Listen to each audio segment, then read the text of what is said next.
Hello friends, welcome to my channel. চলে এসেছি আবার একটি মিনি ব্লগ নিয়ে। তো দেখতেই পাচ্ছ, এসে গেছি হচ্ছে শ্বশুরবাড়িতে।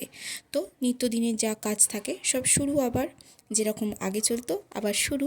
তো দেখতে পাচ্ছ বড়বাবুকে সাইড হয়ে দাঁড়িয়ে আছে, কারণ কি ওর লজ্জা লাগে খালি গায়ে ক্যামেরার সামনে আসতে, আর এটা সত্যিই স্বাভাবিক ব্যাপার। তো এখানে দেখতে পাচ্ছ আখের রস খাচ্ছি, আমাদের বাড়ির পাশ দিয়ে যায়, আর এই গরমকালে এগুলো খাওয়া তো ভীষণ ভালো, তোমরাও খেও। আর এই বিস্কিটগুলো এই যে বার্থডে জন্য দিয়েছে, সেটা হচ্ছে বড়বাবুর বার্থডের জন্য অফিস থেকে ওকে গিফট করেছে। তো এই বিস্কিটগুলো টু বি অনেস্ট একদমই খেতে ভালো না, কিন্তু তবুও গিফট দিয়েছে। আর বড়বাবুর ভালোই লাগছে খেতে, কিন্তু আমার একদমই ভালো লাগেনি বিস্কিটগুলো। আর যেদিনের ব্লগটা আমি শেয়ার করছি সেদিনই কি ছিল ঠান্ডা উপোস। আর ঠান্ডা উপোস মানে তো জানোই, মা শীতলার উদ্দেশ্যে রান্না করে রাখতে হয় আগের দিনকে, তো সেগুলোই পরের দিনকে খেতে হয়, তোমরা সবাই জানো আশা করি।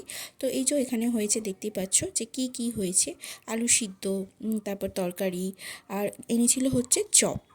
তো চপ দিয়ে বেশ ঠান্ডা ভাত খেতে ভালোই লাগে, আমার ভীষণ ভালো লাগে।